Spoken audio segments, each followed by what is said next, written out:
Inutusan ng dalaga ng kanyang lola na magpanggap bilang isang simpleng empleyado sa kanilang kumpanya. Pero nagulat siya sa trato na natanggap niya. Magandang araw sa inyo mga kaserye.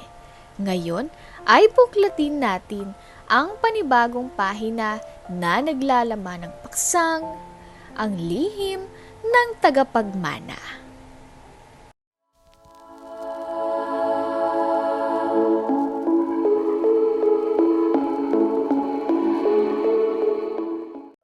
Sa malamig na umaga, isang kakaibang tagpo ang naganap sa malawak at marangyang sala ng Monteverde Mansion.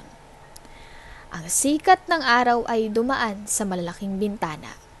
Binibigyang liwanag ang mga antigong kasangkapan at mamahaling pinta sa dingding.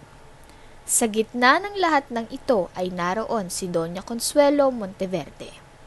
Mahigpit na nakahawak sa kanyang baston habang nakaupo sa kanyang paboritong upuan sa kanyang harapan nakatayo si Eliana o Ellie, ang kanyang kaisa-isang apo na may halong kaba at pagtataka sa muka. Eliana, wika ni Doña Consuelo, mababa ang tono, ngunit may halong kabigatan. May mahalaga akong nais ipagawa sa'yo. Tumitig si Ellie sa kanyang lola. Ang kanyang nooy bahagyang nakakunot. Ano po yun, lola? Tanong niya. Halatang may bahid ng kaba sa kanyang boses. Sa edad na 23, sanay na si Ellie na lagi may sagot sa lahat ng bagay. Maliban sa mga biglaang utos ng kanyang lola. Gusto kong makita kung may kakayahan kang mamuno. Ani ng matanda. Pero hindi to basta tungkol sa pamamahala ng kumpanya mula sa itaas. Kailangan mong malaman kung paano mamuhay gaya ng mga tao sa ilalim mo. Paano ko po gagawin yun? Tanong ni Ellie, pilit pinipigil ang pag-usbong ng kanyang iritasyon. Hindi ba sapat ang pinag-aralan ko? Sa Ivy League ako nagtapos, lola. Kompleto ako sa lahat ng credentials. Ngunit hindi natinag si Doña Consuelo. Ellie, sagot niya. Malalim ang tinig sa kanyang apo. Ang leader na hindi marunong umintindi sa mga manggagawa niya ay walang karapatang maging leader. Ang edukasyon mo ay simula pa lang. Ang karanasan, ang tunay na nagtuturo ng malasakit. Hindi agad nakapagsalita si Ellie, bagamat mataas ang respeto niya sa kanyang lola. Hindi niya maitanggi ang bigat ng hamong inihaing nito.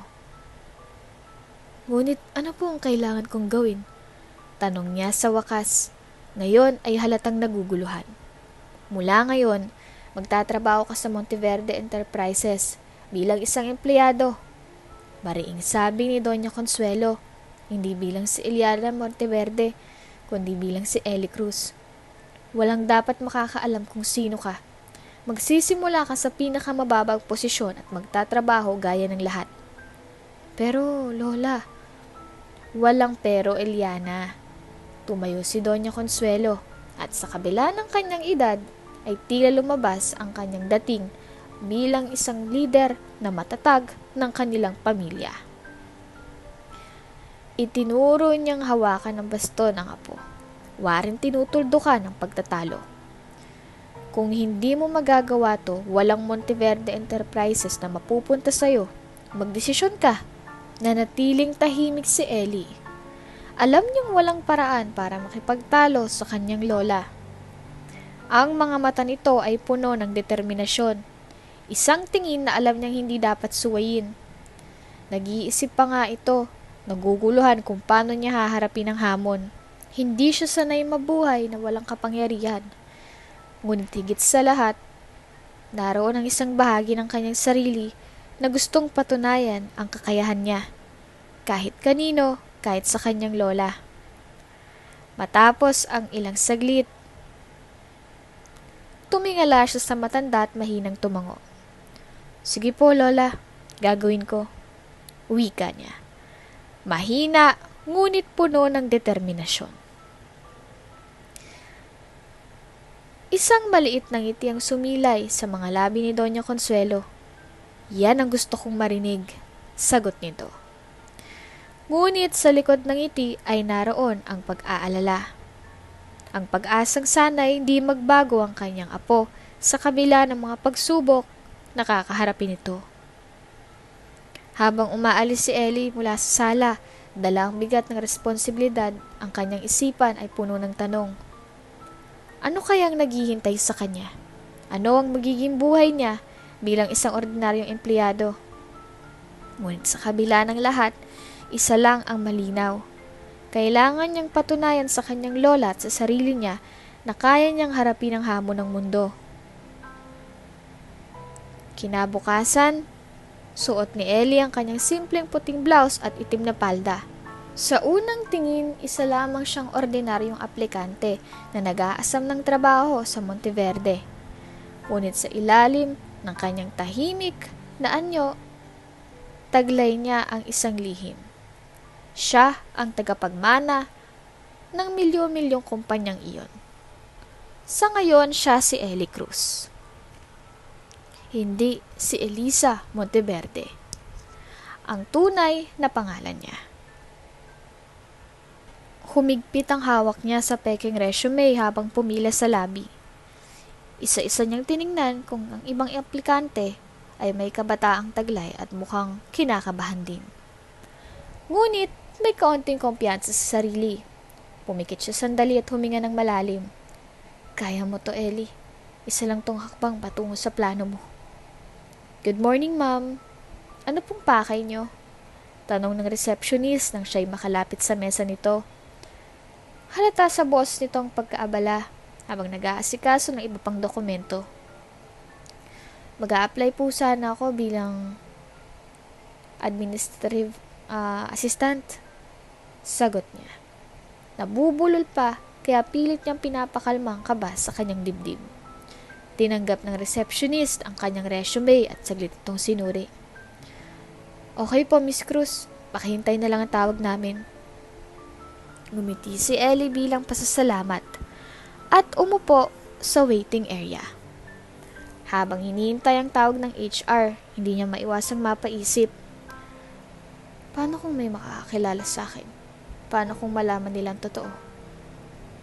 Ngunit agad din niyang pinalitan ang pag-aalinlangan sa isipan ng mga salita ng kanyang lola na laging nagbibigay lakas sa kanya.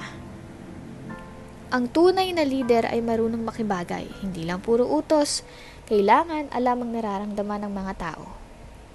Naputol ang kanyang pagmumuni-muni nang tawagin siya ng isang babae mula sa HR. Miss Cruz, pasok po tayo sa interview room. Tumayo si Ellie at sinundan ng babae papasok. Maliit ngunit maaliwalas ang kwarto. Sa gitna nito ay nakaupo ang isang lalaking nasa edad 50, na mukhang may otoridad ngunit may mahinahong ekspresyon. Tumayo ito at iniabot ang kamay. Good morning, ako si Mr. Lopez, ang HR manager. Maupo ka. Ngumiti si Ellie at tumango. Magandang umaga po, salamat sa pagkakataon. Sinimula ng lalaki ang serye ng mga tanong. Mula sa karaniwan. Ano ang lakas mo bilang empleyado? Hanggang sa, paano ka makikibagay sa iba't ibang uri ng tao? Maingat na sinagot ni Ellie ang bawat tanong. Nagdaragdag ng kunwaring detalye mula sa peking karanasan na nakalagay sa kanyang resume. Pagkatapos ng halos 30 minuto, ngumiti si Mr. Lopez at tumayo. Mukhang kaya mong dali ng trabaho, Miss Cruz. Tanggap ka na namin, magsisimula ka bukas. Napamulugat si Ellie sa bilis ng pangyayari. Tanggap po agad? Tanong niya. Pilit na itinatago ang gulat. Ngumiti si Mr. Lopez. Oh, minsan, alam mo naman na kung sino ang nararapat.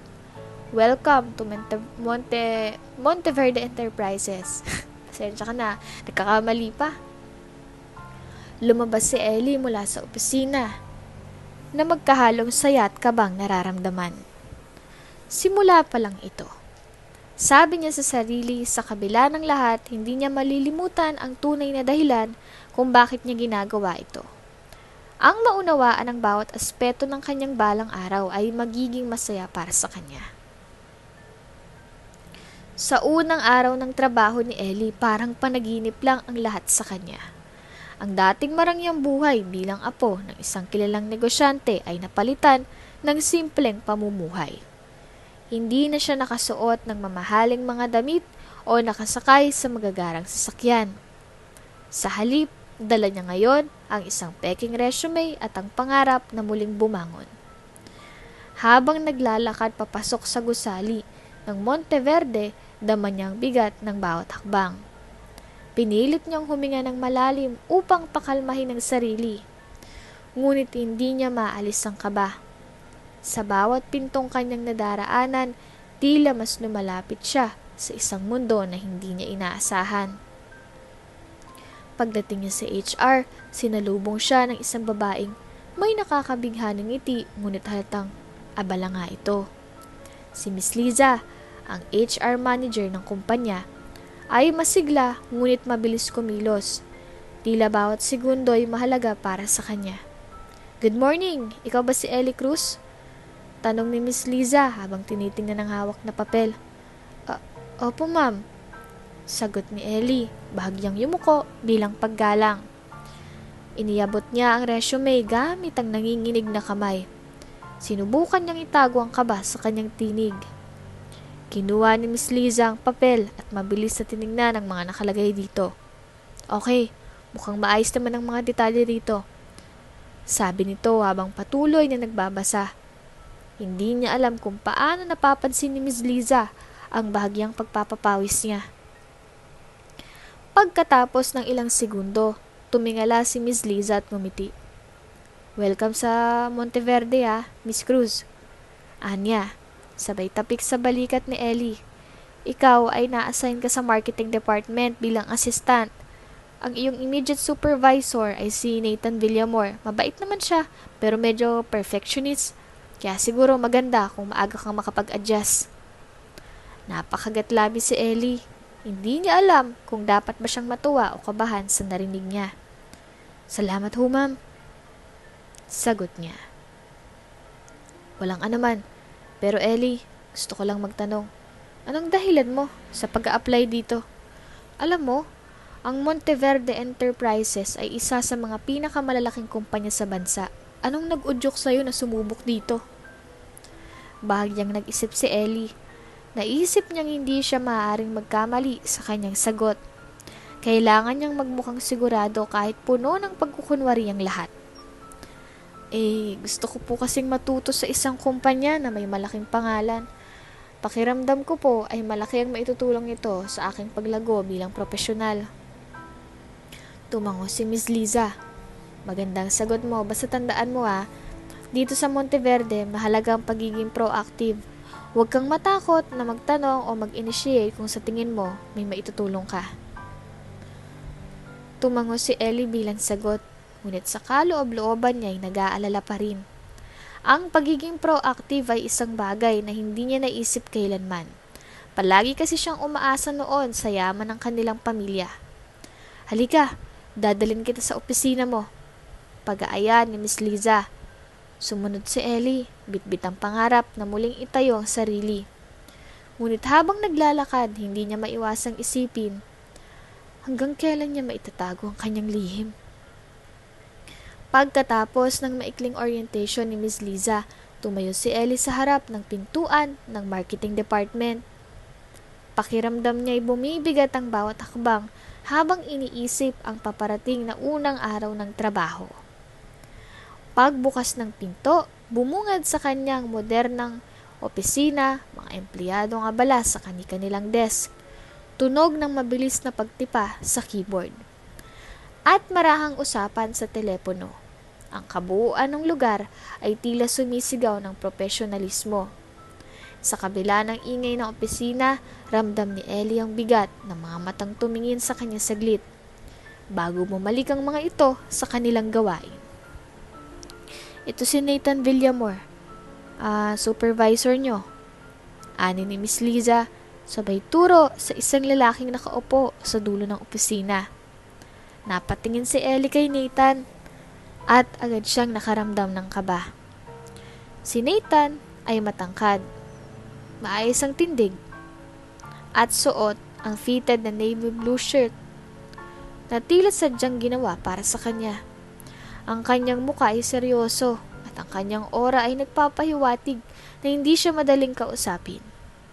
Hindi man magsalita, halata sa kanyang pagiging perfectionist. Nag-angat ng tingin si Nathan mula sa hawak niyang dokumento at diretsyong tumingin kay Ellie mula ulo hanggang paa. Bahagyang kumunot ang noo nito. "Ikaw bang bagong hire?" tanong ni Nathan.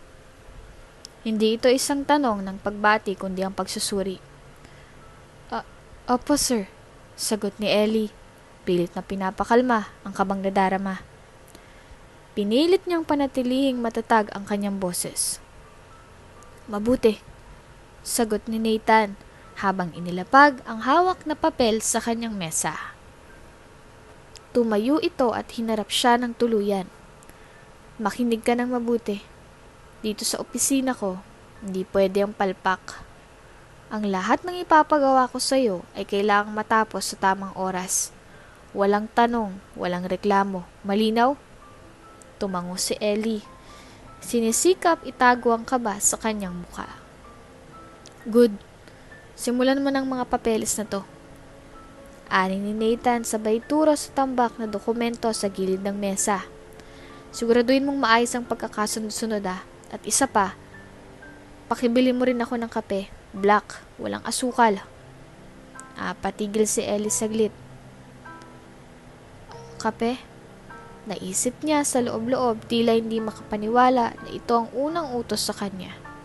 Ngunit mabilis niyang naisip na hindi siya maaaring magreklamo. Kaya tumango siya at agad na kumilos. Pagkabalik niya mula sa coffee shop, agad niyang iniabot ang kape kay Nathan. Ngunit hindi man lang siya tinignan ito. Sa halip, iniabot lang ni Nathan ang isa pang tambak ng dokumento. "Linisin mo rin ang filing cabinet sa likod. Siguraduhin mong maayos ang lahat. Ayoko ng kahit anong kalat dito." Habang ginagawa ang mga iniutos, napansin ni Ellie ang salamin sa dingding ng opisina.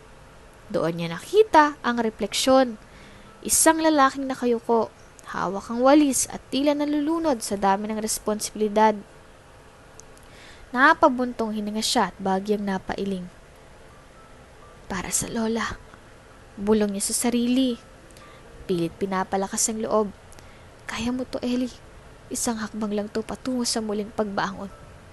Habang abala sa paglilinis, biglang may boses na tumawag sa kanya mula sa likod. "Baguhan ka, no?" Tanong ng isang babaeng nakangiti, si Clara. Ang isa sa mga senior sa marketing ay tila hindi kasing higpit ni Nathan. "Oo," sagot ni Ellie, bahagyang ngumiti. "Kakapasa ko lang ngayong araw." "Good luck na lang."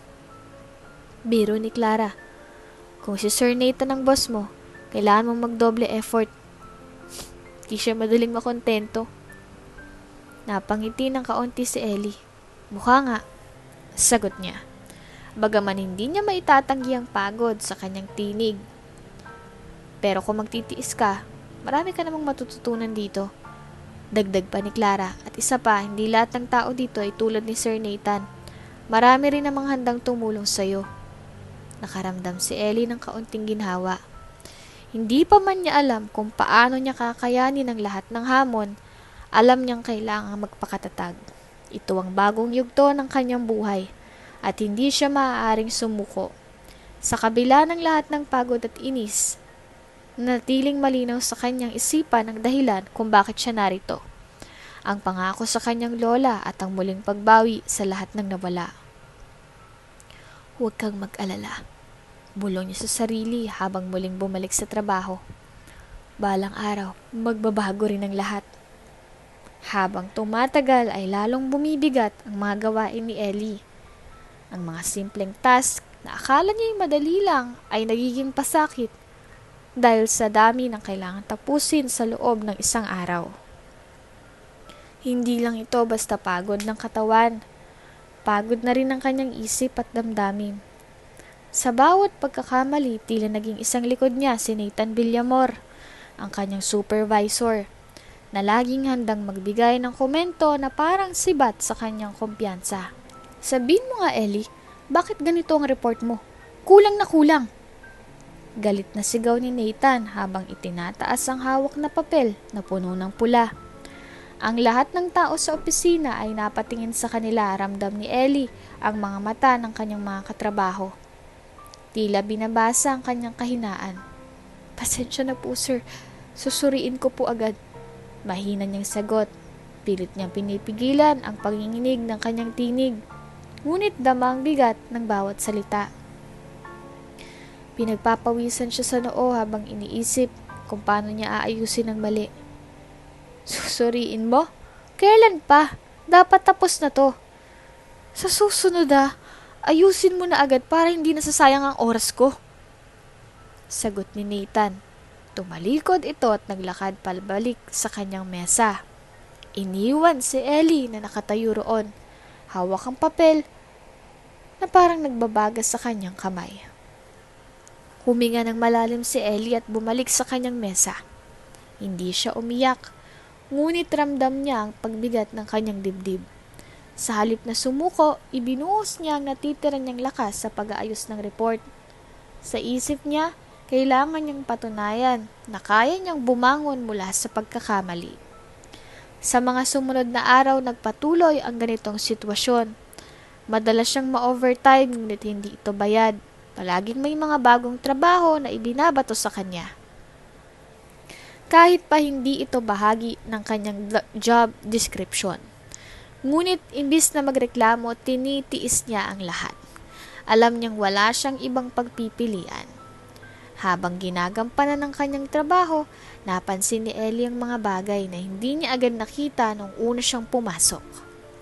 Napansin mo ba si Margo? Nag-resign na pala. Bulong ng isang empleyado sa katabi niya. Talaga? Isa pa naman yun sa magaling dito Sayang naman. Sagot naman ng isa. Hindi maiwasan na makinig ni Ellie. Napansin niya rin na halos linggo-linggo ay may nag-aabot ng resignation letter. Ang mga natitira naman sa opisina ay tila mga robot. Tahimik na nagtatrabaho ngunit walang sigla sa mga mata. Ang ibang empleyado ay hindi man lang makangiti sa isa't isa. At ang opisina ay puno ng tensyon. Minsan, tinanong niya ang katrabahong si Leia sa isa sa mga nauuna niyang nakilala. Leia, bakit parang ang dami nang umaalis dito? May problema ba? Problema? Marami, sagot ni Leia. Sabay mahinang tawa na puno ng pagod. Hindi lang sa trabaho kundi sa kultura dito.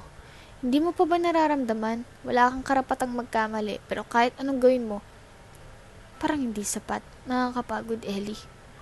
Tahimik lang si Ellie, ngunit ang mga sinabi ni Leia ay tumatak sa kanyang isipan. Sa kabila ng lahat ng pagsubok, ginamit niya ang pagkakataong ito upang obserbahan ang tunay na kalagayan ng kumpanya. Hindi na lang siya basta gumagawa ng trabaho. Unti-unti niyang nauunawaan ang sistema na bumabalot sa Monteverde Enterprises. Sa bawat araw na lumilipas, dumarami ang tanong sa isipan ni Ellie. Ito ba ang tamang lugar para sa akin? Hanggang kailan ko kaya kakayanin ng ganitong sistema? Ngunit sa kabila ng mga katanungang ito, alam niyang hindi pa oras para sumuko. Sa halip, itinuring niyang aral ang bawat hamon at pinangako sa sariling hahanapin ng sagot sa tamang panahon. Isang maaliwalas na umaga, habang nagkakape si Ellie sa pantry, sinubukan niyang palipasin ang pagod mula sa mga sunod-sunod na gawain. Isinawsaw niya ang kutsarita sa mainit na tasa ng kape. Pilit na iniisip kung paano siya makakapanibago sa mundong ginagalawan niya ngayon. Habang nagbubuhos siya ng gatas sa tasa, bigla niyang narinig ang mahinang usapan ng dalawang empleyado sa kabilang mesa. Tila hindi nila napansin ang presensya ni Ellie dahil abala sila sa kanilang salitaan. Narinig mo na ba? Yung budget ng project natin sa marketing, nawawala na naman. Bulong ng isang lalaki na tila may halong pagkainis sa boses. Talaga? Hindi na ako nagtataka. Sagot ng isa pang babae habang inalog ang tasa ng kape sa kanyang kamay. Alam mo naman si boss, parang may invisible na bulsa ang lahat ng fan na dumaraan sa kanya. Sabay silang napabuntong hininga. Halatang napagod na sa sitwasyon. Si Ellie, na nooy nakatalikod sa kanila, ay biglang natigilan. Bagamat hindi siya dapat makialam, hindi pa niya maiwasang magtaas ng kilay sa narinig. Katiwalaan? Dito? Tanong niya sa sarili. Pilit na pinoproseso ang sitwasyon. Nagkunwari siyang abala sa paghalo ng kape, ngunit pilit niyang makinig pa. Gusto niyang malaman kung totoo ba ang kanyang nasasagap o isang chismis lamang. Ewan ko ba? Ang dami-daming magandang ideya dito, pero kung ganito palagi, paano tayo uusad? Tanong ng babae. Halatang nawawalan na ng gana. Kung tutuusin, kaya naman nating mag-excel. Pero habang nandyan si boss, parang imposible. Nakakainis. Sagot ng lalaki. Saka mabilis na niligpit ang kanyang tasa. O tara na, baka marinig pa tayo. Tumayo ang dalawa at mabilis na lumabas ng pantry. Naiwan si Ellen na nag-iisip ng malalim. Hindi niya pa akalain na sa kabila ng magar at maayos na imahe ng kumpanya, may mga ganitong issue pala sa likod nito. Habang humihigop ng kape, pinagmasdan niyang paligid at napansin niyang tila may bigat sa mga kilos ng ilang empleyado. Napansin din niyang may ilan na tila laging nagmamadali at bihirang magtagal sa isang lugar, na parang may tinatago. Dapat ba akong makialam? O manahimik na lang? Tanong niya sa sarili habang mahigpit sa hawak ang tasa ng kape. Alam niyang delikado ang makialam, lalo na't bago pa lamang siya sa kumpanya. Pero hindi rin niya kayang baliwalain ang narinig. Isa siyang saksi at kahit hindi siya sigurado, alam niyang dapat siyang maging maingat. Mula noon, nagsimula siyang magmasid ng mas maigi. Pinag-aralan niyang kilos ng mga tao sa opisina, ang mga galawan ng departamento, at maging ang takbo ng mga proyekto. Hindi pa niya alam kung ano ang dapat gawin. Pero sa kanyang puso, alam niyang hindi siya maaaring magbulag-bulagan. Sa likod ng kanyang kaba at pangamba, dahan-dahan siyang nagdesisyon. Kailangan niyang malaman ang katotohanan. Sa mga sunod na linggo, unti-unting natutunan ni Ellie ang kultura ng Monteverde. At kasama rito ang mga hindi kanais-nais na ugali ng ilan sa kanyang mga katrabaho. Isa na rito si Nathan, ang kanyang immediate na supervisor. Sa umpisa, akala niya raw ay masipag at magaling ito. Ngunit lumabas ang totoong kulay nito at nang mas makita ni Ellie ang araw ng kilos niya, isang hapon habang abala si Ellie sa pag-aayos ng mga dokumento para sa isang malaking kliyente, narinig niyang nag-uusap na si Nathan at Lani, ang accounting chief. Hoy, Lani, pakitapos na lang to sabi ni Nathan habang inilalapag ang isang makapal na folder sa mesa ni Lani. May hawak itong cellphone at halatang abala sa paglalaro. Napataas ang kilay ni Lani. Busy ka? Tanong nito, habang nagpipigil ng inis. Pero Nathan, trabaho mo yan. Hindi ito accounting related. Di ba team naman tayo? Sama-sama tayo nagtutulungan, di ba? Kaya na yun ang expertise mo. Ngumiti si Nathan at walang pakundang sumagot. Napabuntong hininga si Lani. Halatang wala siyang magawa kundi sundin si Nathan.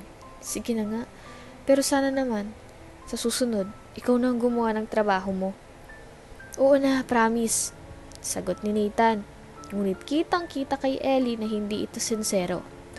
Pagkatapos nito, bumalik si Nathan sa paglalaro ng kanyang cellphone na parang wala lang nangyari. Mula sa kanyang kinauupuan, pinanood ni Ellie ang tagpong iyon.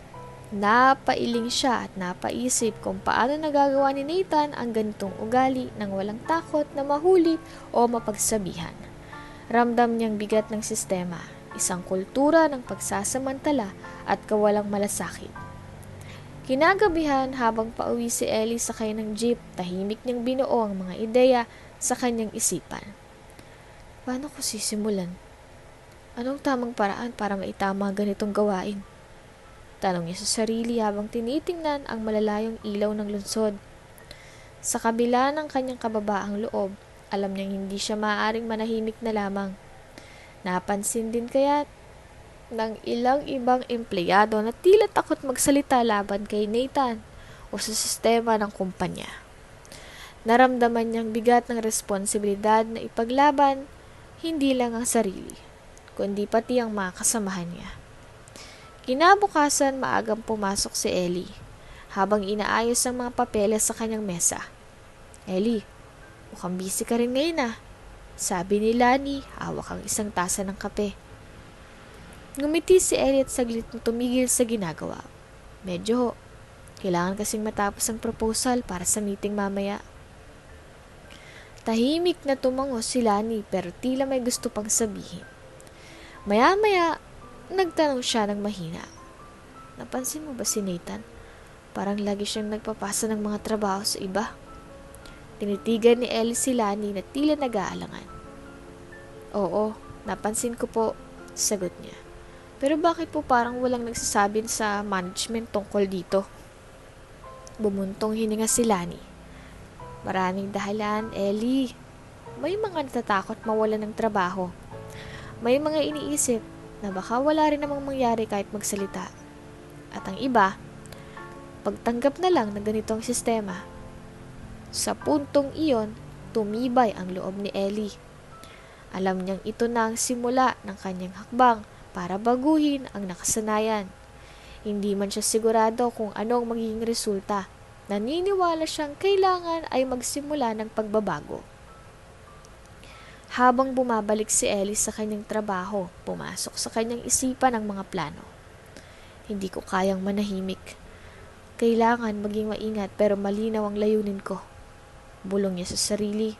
Mula sa araw na iyon, nagsimula siyang magtala ng mga obserbasyon, magtipon ng ebidensya at tahimik na pag-aralan ang bawat kilos sa loob ng opisina. Ang laban ay hindi magiging madali, pero handa siyang harapin ito. Sa madilim na pasilyo ng warehouse, abala si Ellie sa pagbibilang ng mga kahon ng supply. Tagaktak ang pawis sa kanyang noo, ngunit hindi niya iyon alintana.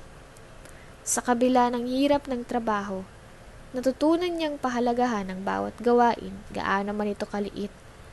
Alam niyang ang bawat akbang ay bahagi ng pag-abot sa kanyang mga pangarap.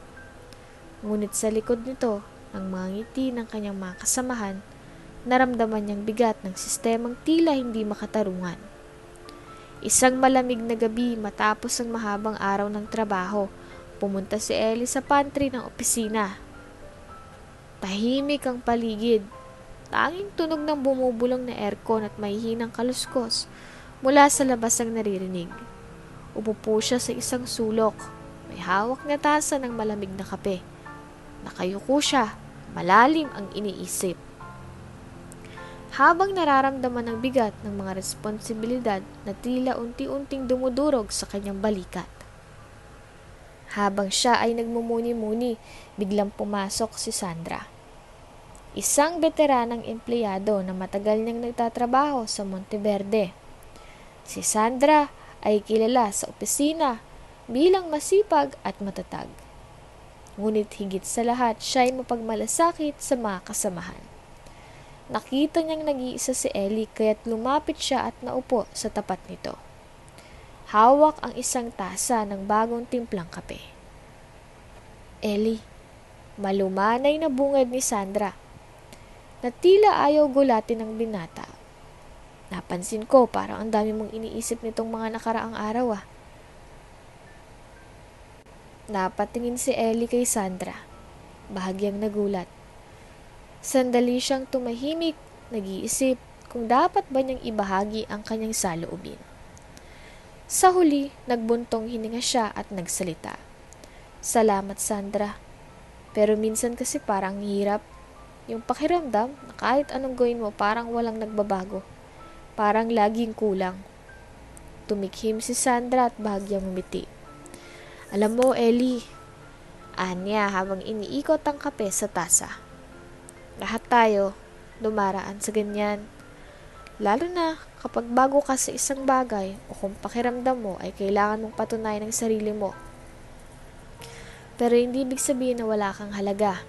Lahat ng maliliit mong ginagawa ay may epekto, kahit hindi mo pa makita ngayon.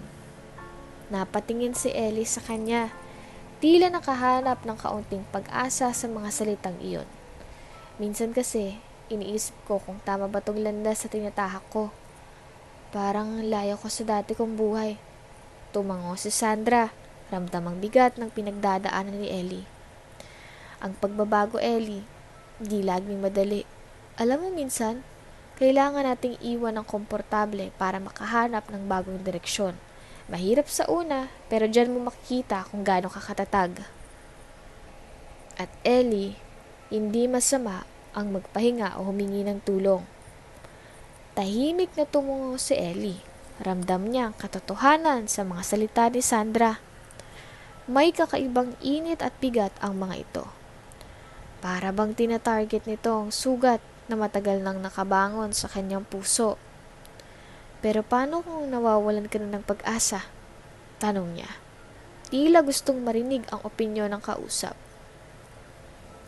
Napangiti si Sandra, ngunit may bakas ng lungkot sa kanyang mga mata. Ellie, lahat tayo napapagod. Pero ang mahalaga, huwag mong hayaang mapagod ka. Tsaka huwag mong hayaan na ang pagod ang magdikta kung hanggang saan ka. Kung sa tingin mo hindi sapat ang ginagawa mo, tanungin mo ang sarili mo. Ginagawa mo ba to para sa iba o para sa sarili mo? Napatingin si Ellie sa sahig. Tila tinamaan ang tanong ni Sandra.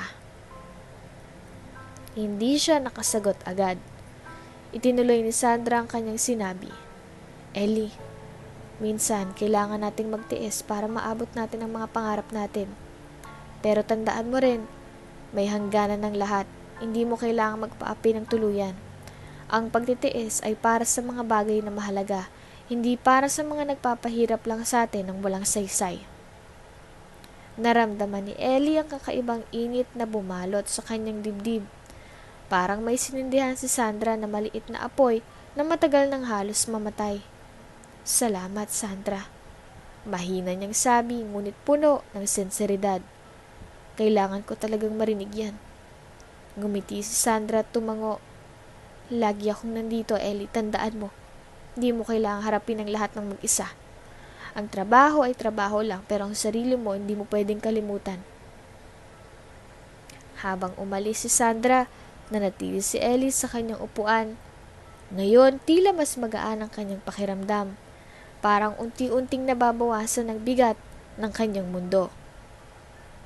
Sa kauna-unahang pagkakataon, naiisip niyang baka panahon na upang lumaban. Mula noon, nagpasya si Ellie na hindi na siya mananatiling tahimik. Hindi na siya magpapadala sa takot o pag-aalala na wala siyang magagawa. Alam niyang hindi magiging madali, pero kailangan may magsimula. Sa kanyang isip, unti-unting nabuo ang plano, hindi lamang para sa sarili niya, kundi para na rin sa mga kasama niyang nagtitiis sa parehong sistema. Sa umpisa, inuna niyang makipag-usap sa kanyang mga kasamahan. Sa bawat pahinga, sa trabaho, tahimik niyang pinapakinggan ang kanilang mga kwento. Sa likod ng kanilang mga ngiti at biro, naroon ang pagod at pagkadismaya. Alam mo, Ellie, sabi ni Rico, isa sa mga matagal nang nagtatrabaho sa warehouse. Halos sabay-sabay nilang inaayos ang mga kahon. Minsan, naiisip ko na umalis na lang dito. Pero saan naman ako pupunta? Ang hirap maghanap ng trabaho ngayon. Tumigil sandali si Ellie at tinitigan ang kausap. Rico, lahat tayo ganito ang iniisip. Pero kung aalis lang tayo, walang magbabago. Ang tanong, paano natin mababago ang sitwasyon? Paano naman natin gagawin yun? Wala naman tayong boses. Kahit magsumbong pa tayo, hindi rin tayo pakikinggan ng management. Ngunit, gumiti si Ellie. Alatang may plano. Hindi tayo magsusumbong ng walang basihan. Ang kailangan natin ay garantisado, organisado tayong lahat. Kailangan nating malaman kung ano ang mga karapatan natin bilang empleyado at alamin kung paano natin maipapahayag ang hinaing ng maayos. Natahimik si Rico. Alam niyang tama si Ellie. Dama pa rin niyang takot. Pero Ellie, paano kung malaman ng management ang ginagawa natin? Baka mawalan tayo ng trabaho, may pamilya akong pinapakain. Hindi ko kayang malagay sa alanganin. Hinawakan ni Ellie ang balikat ni Rico. Alam ko, Rico, lahat tayo may takot. Pero kung hindi natin sisimulan ngayon, hanggang kailan tayo magtitiis? Ang gusto ko lang, magtulungan tayo. Hindi ko sinasabing lumalaban tayo agad-agad. Pero kung sasama-sama tayo, mas malaki ang tsansa natin ng pakinggan. Ilang sandali ring hindi nakapagsalita si Rico. Tumango ito. Sige Ellie, susubukan ko. Pero kailangan mong ipakita sa amin na kaya mong gawin to ng maayos. Nang marinig iyon, mas lumakas ang loob ni Ellie. Alam niyang hindi kung saan-saan hahantong lahat ng ito, pero alam niyang ginawa na niya ang unang hakbang. Unti-unti kinausap niyang iba pa nilang kasamahan. Sa bawat usapan, mas nadaragdagan ang mga sumasang-ayon sa kanya. Isang hapon, nagtipon-tipon sila sa likod ng warehouse kung saan walang nakakakita sa kanila. Salamat sa inyong lahat na nandito ngayon. Panimula ni Ellie habang nakatayo sa gitna. Alam kong mahirap to, pero hindi tayo magtitipon-tipon para manggulo o magreklamo ng walang basihan. Ang gulo natin o ang gusto natin ay makuha ang nararapat para sa atin. Ang tamang pasahod, maayos na kondisyon sa trabaho at respeto mula sa management. Pero paano ba kasi tayo magsisimula? Tanong ni Karen, isa sa mga cleaner sa opisina. Parang napakalaking problema nito, baka hindi tayo seryosohin. May mga batas na nagbibigay proteksyon sa mga manggagawa tulad natin. Kailangan lang nating alamin ang mga to. Magtulungan tayo para maghanda ng listahan ng ating mga hinaing at ipapakita natin to sa management. Kung may plano tayo at may maayos din sa approach natin, mas mahirap nila tayong baliwalain. Paliwanag ni Ellie. Nagkatinginan ng lahat. May halong kaba at pag-asa sa kanilang mga mata. Sa kauna-unahang pagkakataon, naramdaman nilang may posibleng pagbabago. Sa araw na iyon, hindi lang simpleng empleyado si Ellie. Siya ang nagiging boss ng pag-asa, ang taong nagbigay liwanag sa kanila sa kabila ng dilim ng sistema. At sa kanyang isip, alam niyang ito pa lamang ang simula ng isang mahaba at mahirap na laban. Ngunit hindi siya magkakamali. Dahil handa siyang sumugal, hindi para sa sarili, kundi para sa lahat. Habang lumilipas ang mga araw, naging masigasig si Ellie sa pagtala ng mga ebidensya. Sa isang maliliit na notebook na lagi niyang daladala, isinusulat niya ang bawat detalyeng kanyang napapansin. Ang mga maling desisyon ng pamunuan, ang hindi makatarungang mga pulisya na tila pabor lamang sa iilan, at ang mga palihim na transaksyong naglalagay sa kumpanya sa alanganin. Ginawa niyang lahat ng may matinding pag-iingat. Alam niyang isang pagkakamali lang ay maaaring sumira hindi lamang sa kanyang plano, kundi pati sa kinabukasan niya sa kumpanyang iyon. Minsan habang nakaupo siya sa pantry at abala sa pagsusulat, lumapit si Sandra, ang kanyang kasamahan na una niyang nakilala noong araw ng trabaho. Si Sandra ay isa sa mga ilang taong nagpakita sa kanya ng tunay na malasakit mula sa simula. May hawak itong tasa ng kape at mahinang ngumiti bago nagsalita. Ellie, napapansin kong lagi kang abala. Mukhang malalim ang iniisip mo. Sambit nito habang naupo sa tapat niya. Nag-angat ng tingin si Ellie at pilit na ngumiti. Wala naman masyado, Sandra. Medyo marami lang talagang kailangan tapusin. Napatingin si Sandra sa maliit na notebook sa tabi niya. Alam kong may ginagawa ka. May ilang beses ko nang napansin na palagi kang nagmamasid. Gusto kong ipaalala sa'yo, Ellie. Maging maingat ka. Hindi biro ang binabangga mo. Huminga ng malalim si Ellie at tumango. Alam ko, Sandra. Pero sa tingin ko, mas mahalaga na may gawin ako. Hindi ko kayang manahimik habang patuloy ang ganitong eksena o sistema. Kung walang kikilos, paano magkakaroon ng pagbabago. Napansin ni Sandra ang determinasyon sa mga mata ni Ellie. Tumango siya, tila nakikisimpat siya sa layunin nito. Alam mo, totoo naman ang sinasabi mo. Pero minsan, ang pagbabago ay may kapalit na napakalaki. Sigurado ka ba talaga sa ginagawa mo? Ngumiti si Ellie, ngunit ang ngiti niya ay mababakas ang bigat sa kanyang desisyon. Oo, Sandra. Alam kong may panganib pero hindi ko kayang isang tabi ang konsensya ko. Kung hindi ko sisimulan, sino pa bang gagawa? Hindi agad sumagot si Sandra. Ilang saglit itong nag-isip bago muling nagsalita. Kung gano'n, nandito ako para sumuporta sa'yo. Sabihin mo lang kung anong kailangan mo. Hindi inaasahan ni Ellie ang tugon na iyon. Sa kabila ng takot at pag-aalinlangan na matagal na niyang nararamdaman, ang mga salitang iyon ay tila naging apoy na nagpatibay ng kanyang loob. Salamat, Sandra. Malaking bagay na malaman kong hindi ako nag-iisa. Habang papalapit ang gabi, lumalalim din ang katahimikan sa loob ng opisina. Nakatayo si Ellie sa tabi ng bintana.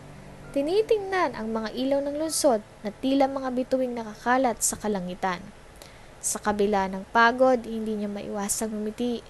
Ang araw na iyon ay parang isa na namang hakbang patungo sa pagbabagong matagal na niyang inaasam. Hindi lamang para sa sarili kundi para sa lahat ng empleyado ng Monteverde. Kinuha niyang isang folder sa kanyang mesa at binuksan ito. Naroon ang ilang ulat mula sa HR na naglalaman ng hinaing ng ilang empleyado. Mga reklamo tungkol sa di makataruhang pasahod. Labis na oras ng trabaho at kawalan ng tamang benepisyo. Alam niyang hindi magiging madali ang pagtugon sa mga ito, ngunit buo ang kanyang loob na harapin ang mga hamon. Naramdaman niya ang bigat ng responsibilidad. Ngunit kasabay nito, dama rin niya ang liwanag ng pag-asa. Sa kanyang puso, alam niyang ang bawat hakbang na ginagawa niya ay hindi nasasayang. Unti-unti natutuklasan niyang lakas ng kanyang boses. At kasabay nito ang kapangyarihan ng sama-samang pagkilos. Habang patuloy niyang binabasa ang mga ulat, naaalala niya ang mga simpleng ngiti at pasasalamat ng kanyang mga kasamahan. Ang mga iyon ang nagbibigay sa kanya ng lakas upang ipanglaban ang tama. At sa bawat araw na lilipas, sigurado siyang mas lalakas pang liwanag na nagmumula sa kanyang puso. Liwanag na hindi lang para sa kanya, kundi para sa lahat ng umaasa sa pagbabago. Matapos ang 2 buong pagtitiis at pagtitimpi, dumating ang araw na hindi na kinaya ni Ellie. Ang kalagayan ng Monteverde, isang kumpanyang itinayo mula sa dugo't pawis ng kanyang yumaong mga magulang, gabi-gabi niyang iniisip ang bawat reklamo ng mga empleyado at mga proyektong hindi matapos-tapos. At ang malinaw na katiwalian sa ilalim ng pamumuno ni Nathan Villamor. Isang hapon habang tuluyang nagbabalot ng pangamba, nagpasya siyang kausapin ang kanyang lola, si Doña Matilde. Ang halaga at ang haligi ng kanilang pamilya at tagapagtanggol ng kanilang pangalan. Lola, bulong niya sa telepono, nanginginig ang boses. Hindi ko na po kaya. Kailangan na nating kumilos. Ang kumpanya ay halos masira na dahil sa mga maling desisyon at katiwalian. Lalo na ni Nathan. Maraming empleyadong nagdurusa at natatakot akong tuluyang mawala ang lahat ng pinaghirapan ng pamilya natin. Sa kabilang linya, narinig niya ang malalim na buntong hininga ng kanyang lola. Kahit sa edad nito, mataas pa rin ang kanyang isipan. Isipan ni Doña Matilde at alam niyang hindi siya magdadalawang isip na umaksyon. Ellie, tugon ng matanda, puno ng bigat at kahulugan ng kanyang tinig. Panahon na upang itama ang lahat. Hindi ko hahayaang masira ang ating pangalan at kumpanya. Baka sabay tayong pupunta bukas sa opisina ha. Ipapakita natin sa kanilang lahat kung sino ang tunay na may karapatan sa Monteverde. Kinabukasan, maagang naghanda si Ellie. Pilit niyang isinuot ang tapang sa kanyang formal na kasuotan. Isang itim na blazer, puting long sleeve at itim na pantalon. Kasama niya na si Doña Matilde na kahit may edad na ay dignidad pa rin ang umaalingasaw. Tahimik silang pumasok sa gusali ng Monteverde. Ngunit, ang bawat takbang niya ay parang dagundong sa sahig ng marmol. Napatingin ang mga empleyado sa maglola. May halong pagtataka at kabang mga presensya ng mga bawat isa. Wala silang ideya kung ano ang mangyayari. Ngunit, alam nilang ang presensya ni Doña Matilde ay isang bagay na hindi maaaring baliwalain. Sa gitna ng opisina, tumigil ang mga alaala nilang maglola. Tumigil din ang lahat ng aktibidad. Si Nathan nasa kanyang mesa napalingon at natigilan. Hinding-hindi inaasahan ang kanilang pagdating. Pilit niyang binuo ang kanyang ngiti, ngunit ang kaba sa kanyang mga mata ay hindi maikubli. Doña Consuelo, bulalas niya. Pilit na nagpapakita ng galang. Anong kinagagalak naming makita sa'yo? Makita kayo rito. Ngunit ang ngiti niya ay agad na palitan ng takot nang makita niyang kasama si Doña Matilde ni Ellie, na may matalim na titig sa kanya. Ellie, anong ginagawa mo dito? Tanong ni Nathan, pilit na binabawi ang lakas ng loob. Bago pa makasagot si Ellie, nagsalita si Doña Matilde. Malamig ang kanyang boses, ngunit puno ng otoridad. Ang tanong Nathan ay kung ano ang ginagawa mo rito. Ang kumpanyang ito ay tinayo ng aking anak at mananatili ito sa aming pamilya. Ngayong araw, magtatapos ang maling pamamalakad mo. Nagkagulatan ng mga empleyado. Ang ilan ay nagbulungan habang ang iba naman ay tahimik na naghintay. Hindi makapagsalita si Nathan. Kung ano ang ginagawa mo rito? Ang kumpanyang ito ay tinayo ng aking anak at mananatili sa aming pamilya. Nagkagulatan ang mga empleyado. Ang ilan ay nagbulungan habang ang iba naman ay tahimik na naghintay. Hindi makapagsalita si Nathan, ngunit halata ang pagkataranta sa kanyang muka. Hindi ko po alam ang ibig yung sabihin po. Tumigil ka na sa pagsisinungaling, Nathan. Singit ni Ellie, unang pagkakataon ay buong tapang na binitawan ang kanyang sama ng loob. Alam kong lahat, ang mga proyektong pinabayaan mo, ang mga pondo na hindi maipaliwanag, at ang pang-aabuso mo sa mga empleyado. Panahon na upang tapusin ang kalokohan mo. Halos mawala ng kulay ang mukha ni Nathan. Pilit niyang hinahanap ang mga salitang makakapagligtas sa kanya. Ngunit natigilan siya nang magsalita muli si Doña Matilde. Simula ngayong araw, si Ellie ang opisyal na mamumuno sa kumpanyang ito. Ang lahat ng katiwaliang ginawa mo ay lilinisin. Maghanda ka, Nathan, dahil pananagutan mo ang lahat ng to. Hindi na nakapagsalita si Nathan. Tumalikod ang maglola at diretsong nagtungo sa conference room kung saan naghihintay ang board of directors. Nang sumunod na araw, opisyal na inihayag ang pagtatalaga kay Ellie bilang CEO ng Monteverde Enterprises. Mula sa araw na iyon, nagsimula ang pagbabagong inaasam ng lahat. Inayos ni Ellie ang gusot sa kumpanya. Tinanggal ang mga tiwaling empleyado at binigyan ng bagong sigla ang kanilang mga proyekto. Sa tulong ng kanyang lola, muling nanumbalik ang dangal ng Monteverde Enterprises. Si Nathan, sa kabilang banda, ay humarap sa investigasyon at kakulangang parusa. Ang araw na iyon ay hindi lamang simula ng pagbabagong kabanata para kay Ellie, kundi para rin sa lahat ng empleyado. Sa wakas, nagkaroon sila ng leader na hindi lamang may pangalan, kundi may malasakit sa kanilang kinabukasan. Ang lahat ng ito ay nagbibigay daan mula nang makilala muli ang Monteverde Enterprises bilang isang kumpanya ng integridad, sipag at malasakit. At si Ellie ang nasa unahan ng lahat ng pagbabagong ito. Narinig pa rin ni Nathan ang umalingaw-ngaw ng mabibigat na diskusyon mula sa bedroom hanggang sa dahan-dahan siyang lumalabas ng opisina. Ang mga titig ng bawat miyembro ng pamunuan ay parang mga punyal na bumabaon sa kanyang konsensya.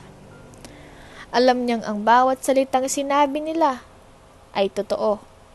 Nasira niya ang tiwala ng kumpanya at hindi na iyon basta-bastang mababalik pa. Sir, huling pagkakataon na po. Bigyan niyo na po ako ng isang pagkakataon. Halos mangiyak-ngiyak. Napausap habang nakatayo sa harap ng mahaba at makintab na mesa ng chairman. Ang pawis sa kanyang noo ay tila nagsasabi ng desperasyon. Pero alam niyang manipis na ang tsansang mabigyan pa siya ng isang pagkakataon. Tumikhim naman ang chairman, na parang pinipigilan ang sarili na maging emosyonal. Sa halip na natili itong malamig at diretsyo. Nathan, hindi na to usapin ang personal na pagpapatawad. Ang pinag-uusapan natin dito ay ang tiwalang sinira mo. Hindi lamang ng kumpanya kundi ng mga taong umaasa sa'yo.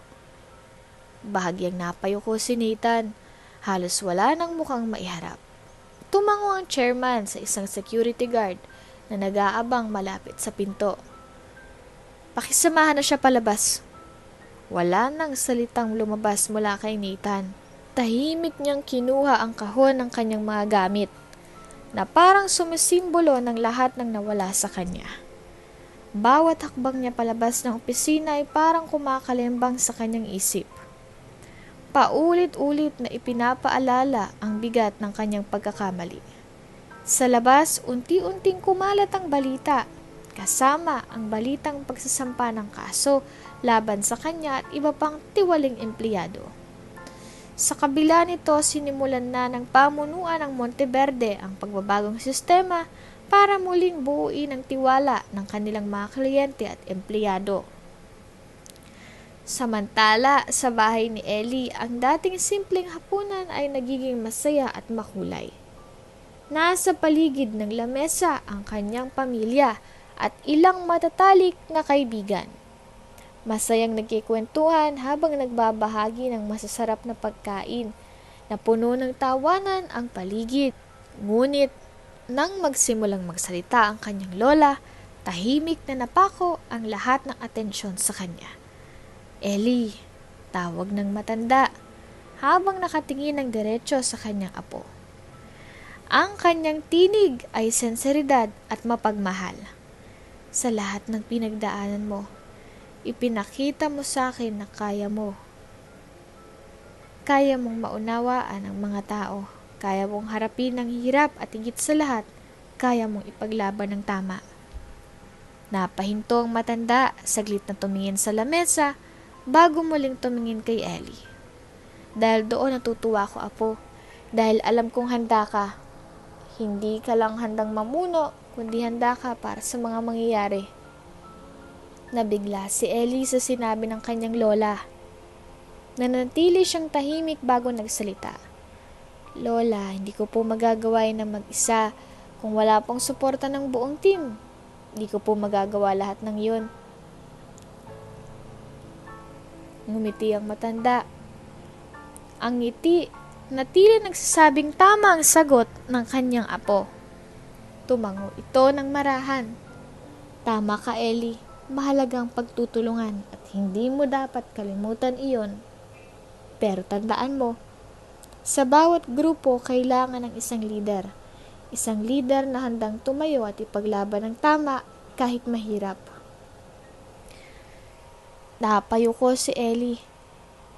Pilit na itinatago ang pamumula sa kanyang pisngi.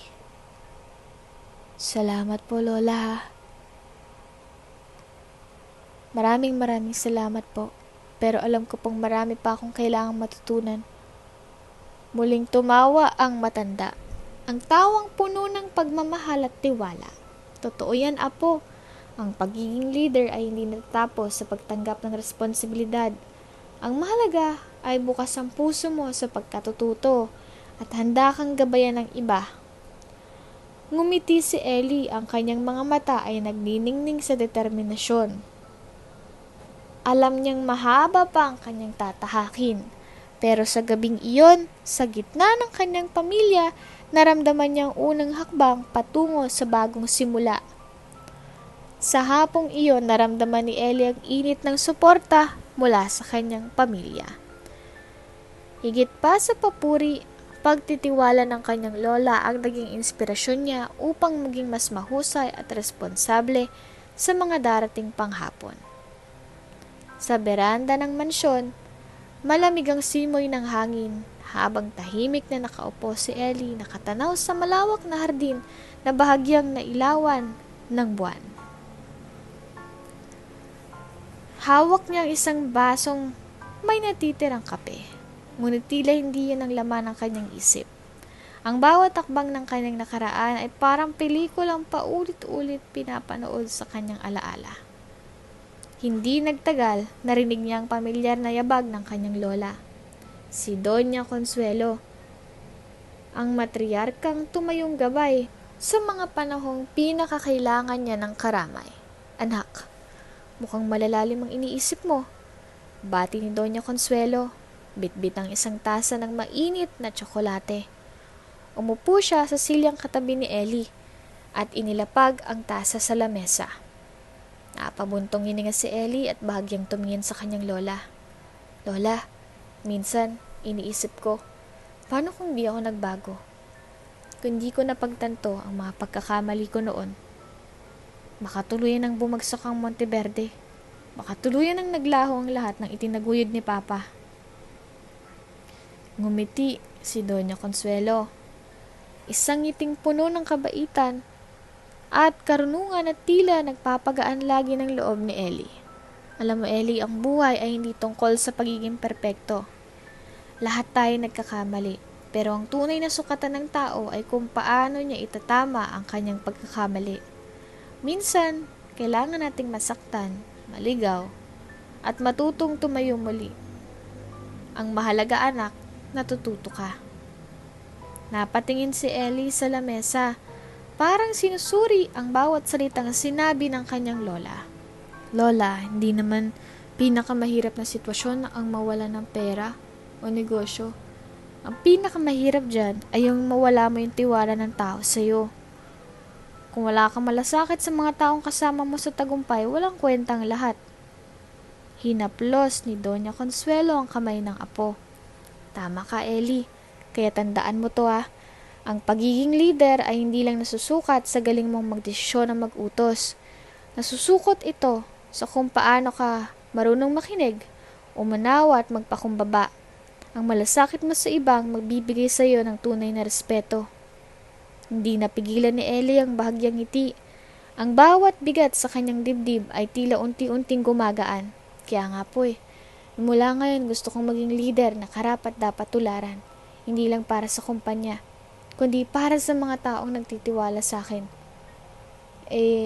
Ayoko pong masayang lang ang binigay na pangalawang pagkakataon para sa akin." Tumango si Doña Consuelo at uminom mula sa tasa ng tsokolate. "Yan ang gusto kong marinig sa'yo, Ellie. Tandaan mo, mahalaga. Hindi mahalaga kung ilang beses kang bumagsak. Ang mahalaga, tumatayo ka at nagiging mas mabuting tao. At ngayon, alam kong nasa tamang landas ka na." Ang saglit na katahimikan ay napuno ng lamig ng gabi. Ngunit sa puso ni Ellie, dama niya ang init ng pag-asa. Sa harap ng mga hamon, handa lang siyang magsimula muli. Hindi lamang bilang leader ng Monteverde, kundi bilang isang tao na may malasakit, pagpapakumbaba at integridad. Sa mga sumunod na linggo, unti-unting nabago ang imahe ni Ellie sa loob ng Monteverde Enterprises. Kung noong una ay tila alangan siya sa kanyang bagong tungkulin, ngayon ay makikita na ang kanyang malaking pagbabago sa kanyang pananaw at paraan ng pamumuno. Hindi na lamang siya ang dating tahimik at tila malayo sa kanyang mga tauhan. Ngayon, siya ay isang leader na bukas sa pakikinig, marunong umintindi at tunay na nagbibigay halaga sa bawat miyembro ng kanyang koponan. Isang hapon, habang nasa pantry, napansin ni Ellie ang ilang empleyado na nag-uusap tungkol sa trabaho. Lumapit siya sa kanila at ngumiti. May problema ba? Tanong niya. Hindi ito tanong ng isang boss na naghahanap ng pagkukulang, kundi tanong ng isang kasamahan na nag-aalala. Ma'am, di naman po problema. Medyo nalilito lang kami sa bagong proseso ng reporting. Sagot ni Claire, isa sa mga senior staff. Medyo mahirap po intindihin yung guidelines. Tumango si Ellie at seryosong nakinig. Uy, salamat sa feedback ha. Alam kong hindi perpekto ang lahat ng sistema, kaya't kung may mga bagay na kailangang linawin o baguhin, sabihin nyo lang. Aayusin natin yan para mas maging maayos ang trabaho nyo. Naging ganito ang estilo ni Ellie sa mga sumunod na araw. Hindi siya natakot bumaha mula sa kanyang pedestal ng pagiging isang boss upang makahalubilo at intindihin ang mga empleyado. Sinikap niyang dumalo sa mga simpleng pagtitipon, tulad ng lunch breaks at coffee chats. Unti-unti, naging mas komportable ang mga tao sa kanya. Nawala ang takot at kaba na kaakibat ng posisyon. Kaya dumating ang araw ng taunang pulong ng Monteverde, isang mahalagang kaganapan kung saan nagtitipon ang lahat ng empleyado mula sa iba't ibang departamento, at ito rin ang kanyang unang beses na magsasalita si Ellie sa harap ng napakaraming tao bilang leader ng kumpanya. Kabado man, pinilit niyang maging kalmado. Nang tumayo siya sa entablado, lahat ng mata ay nakatuon sa kanya. Tahimik ang buong bulwagan, tila nag-aabang sa kanyang sasabihin. Huminga siya ng malalim at nagsimula. Tulad ng alam ng marami sa inyo, panimula niya. May mga pagkakataong nagkakamali ako bilang leader. Hindi ko ikakaila yun. Ang pamumuno ay hindi madali. At sa simula, inamin ko sa sarili ko na wala akong ideya kung paano ko ito magagampanan ng tama.